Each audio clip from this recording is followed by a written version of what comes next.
Vous êtes à la recherche d'un emploi et vous souhaitez améliorer votre candidature? Vous avez cliqué sur la bonne vidéo pour vous aider dans ce projet important. Aujourd'hui, on va se consacrer sur deux aspects capitaux, votre CV et votre lettre de motivation. Commençons par le CV. Le CV, c'est la pièce maîtresse de votre recherche d'emploi et vous devez y accorder une attention toute particulière.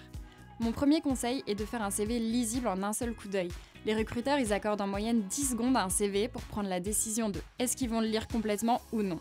Faut donc accrocher l'œil et les recruteurs sur les points forts de votre profil. Vous allez me dire, mais Romane, comment on fait?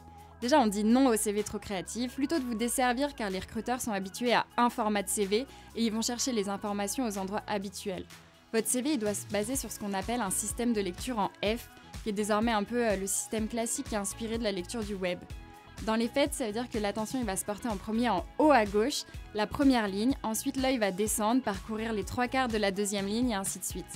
Au final, on se retrouve avec une zone un peu morte en bas à droite du CV où l'œil va pratiquement pas aller. Donc pour faire un CV qui accroche l'œil, je vous recommande de mettre vos compétences métiers, comme les maîtrises des logiciels, des atouts pro, la négociation par exemple, la gestion des grands comptes, et vos compétences vraiment métiers qui sont recherchées dans la fiche de poste, dans la colonne de gauche juste en dessous de votre prénom et de votre nom. En dessous, vous pouvez mettre vos études ou vos dernières formations, et en dessous encore vos soft skills. Du coup, généralement, on place les centres d'intérêt ou de vieilles expériences dans cette zone ici un peu morte parce que c'est des informations qui sont moins souvent déterminantes. Je vous encourage aussi à utiliser du gras avec parcimonie. Vaut mieux avoir 3 mots hyper importants en gras, mais qui seront lus, que de l'utiliser à outrance et que ça perde un peu cet impact visuel. Pour finir, faites attention au mélange des couleurs, faut que ça reste agréable à lire et que ça agresse pas l'œil de votre recruteur.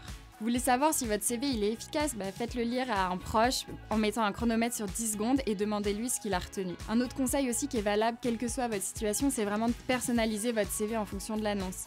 Faut adapter vos compétences ou par exemple le détail de vos missions en fonction du poste que vous visez. Même si c'est les mêmes missions, vous devez faire ressortir ce qui intéresse le recruteur, de montrer que vous avez des compétences transférables d'un métier ou d'une entreprise à une autre. C'est à vous de donner vie à votre parcours et de lui faire prendre la teinte que vous voulez, sans pour autant, même si ça paraît évident, mentir sur vos compétences. Je vais rentrer un peu plus dans les conseils spécifiques à chaque profil en commençant par la reconversion. D'ailleurs, nous avons une autre vidéo dédiée à ce sujet, si jamais ça vous intéresse, qui donne de nombreux conseils. Cette notion des compétences transférables, elle est encore plus vraie pour vous, car il va falloir que vous démontriez que vous connaissez vos forces pour votre nouvel emploi et que vous ne vous mettez pas au placard toute l'expérience que vous avez accumulée avant. Des rapports de performance par exemple, que ce soit dans le marketing, le commerce, la comptabilité, ça repose sur des mêmes logiques. Je vous encourage aussi vraiment à suivre des formations dans le secteur que vous visez pour en premier lieu acquérir de nouvelles compétences et aussi montrer que vous êtes investi, vous êtes penché sur la réalité du métier et que c'est pas une simple lubie qui risque de vous passer dans 3 mois. C'est d'ailleurs un peu le même conseil que je peux donner aux personnes avec une pause dans leur parcours professionnel. Une formation, ça va rassurer les recruteurs, montrer que vous avez des compétences à jour, car aujourd'hui la durée de vie d'une compétence c'est 2 ans seulement.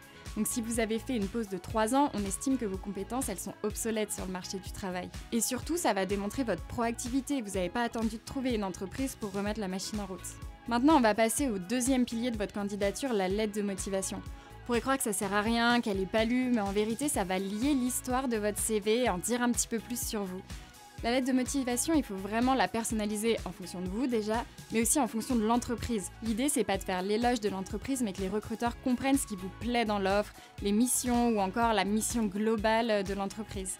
Ici, il faut donner vie à votre CV en évitant les redites, mais par exemple, pourquoi se reconvertir, pourquoi avoir fait une pause, sans forcément rentrer dans les détails, mais créer ce qu'on appelle en marketing du storytelling. Il faut vous vendre un peu et mettre du sens entre chaque expérience. C'est tout à fait ok maintenant de ne plus avoir un parcours linéaire, classique, à condition de savoir en parler et de motiver ses choix. Moi, quand je lis une lettre de motivation, j'ai envie de me dire « Ah oui, ok, j'en ai appris plus sur cette personne et c'est ça qui la motive à venir chez nous ». En vrai, c'est un exercice qui vous facilite aussi le premier entretien, car le recruteur va avoir des questions à vous poser et surtout, vous avez déjà fait les recherches sur l'entreprise. Il ne faut pas citer Wikipédia, mais pour les personnes qui postulent chez l'école française, j'aime bien voir dans la lettre de motivation un petit mot sur notre mission d'aider les gens à s'épanouir, à se dépasser, à oser faire un métier qui leur plaît. Ça va vous prendre 5 minutes de plus, mais ça fait vraiment toute la différence entre 2 candidatures. J'espère que cette vidéo vous aura aidé à y voir plus clair pour faire une bonne candidature et n'hésitez pas à regarder nos autres vidéos pour avoir plus de conseils. Je vous dis à très bientôt!